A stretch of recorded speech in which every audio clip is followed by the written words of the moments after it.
Hi there, fellow sea glass lovers. Thanks so much for joining me today. I'm Jackie, and in my last two videos, I showed you how I made these two very small sea glass projects.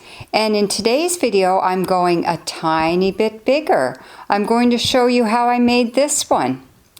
Now this project is on a frame that's slightly bigger than my last two, but I used the same techniques for finishing the frame, and again I'm showcasing some very special pieces of sea glass. So I hope you join me for this video and you find it really interesting. And making small projects doesn't take very long, but oh my heavens, it's a lot of fun.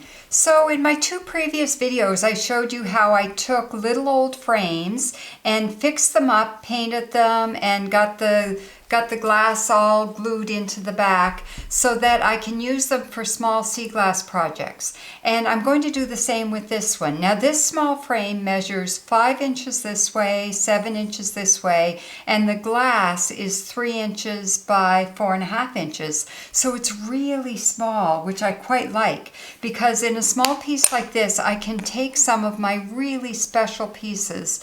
This is a piece of pottery with some flowers that were drawn on it. It's really smooth and soft around the outside because it's been in the water for a long time. So I'm going to use that for a flower pot.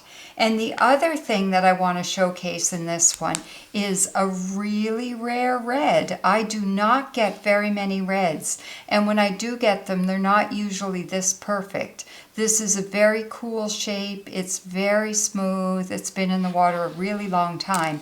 So this is going to stand out here. It's going to be the top bloom of a cactus. So the third piece that I'm going to showcase here, I'm going to use this for the stem. And this piece is kind of curved and it's got these ridges along it. So it's a very cool piece. So I'm going to use that as a stem for my cactus. And then I'm going to put some green pieces in here for the bottom part of the cactus. And with these, I'm going to do some layering. So I have some other greens that I'm going to glue on here. And then I'm going to put a few little white flowers coming at the top to kind of be the base of this bloom. And then I'll just put a couple of brown pieces at the bottom here to ground the where the pot is sitting on a table type of thing. So to glue these on, I have some adhesive caulk. I'm using a Red Devil adhesive caulk. Any product will do as long as it's adhesive caulk. This one, I prefer to use ones that go on white and dry clear, which this one does.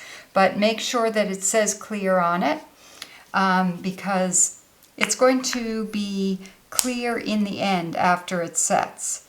And then I'll just put some silicone on the back of each piece and I will glue them into place. Big piece like this takes a little bit more. Small pieces take a small bit. So this is all about recycling, saving little frames like this from the landfill. Anything you can save from the landfill, in my books, is worthwhile. It's worth the effort to do that, and it gives me a really good chance to take something ugly, kind of upcycle it, make it pretty again, do something a little bit different with it, and showcase some of my favorite pieces of sea glass. Because when I'm using my sea glass to make a great big mosaic, what happens is that, what happens is that all of your pieces of sea glass tend to get lost in the big piece because when they're all sitting there together, they kind of read as one large piece. But when you do a small piece like this, every little piece you use tends to stand out. So it's a good way to showcase some of those really special pieces, but you do have to keep in mind that you have to be careful when you're picking out pieces, that you pick out pieces that are good, they're not rough. Because a rough piece can get lost in a big mosaic, but not in a piece like this. So I'll get these all glued into place. After I glue them, I'm going to fuss with clearing up any messy bits. That's where I use my poker stick and my paper towel. And then I will let it set overnight before I hang it. So as I got poking around at this one, I realized I needed another green to really complete my cactus here. So I kind of rejigged that a bit, and I decided that the brown piece I had right there was too small. It didn't balance well with the brown piece over here, so I shifted that out. So this is a perfect example of why there's a real advantage to using a silicone adhesive caulk for your glue, because that takes a while to set, and then you can fuss around with it while you're making sure that everything is just where it needs to be and you've got the right pieces of sea glass. So I let this set overnight, and I really did some debating about whether to fill in some of this background glass, because if you follow me on YouTube, you know I like doing mosaics and I usually don't leave any glass open. But this piece of red is so spectacular, I think I want it to just stand on its own. So I'm going to hang it just like this. So what I did was I put a label on the back that says Little Cactus, J Trimper, and then I put a D-hook right in the center here. And that's so that I can attach a suction cup hook to the window and just hang it in the window.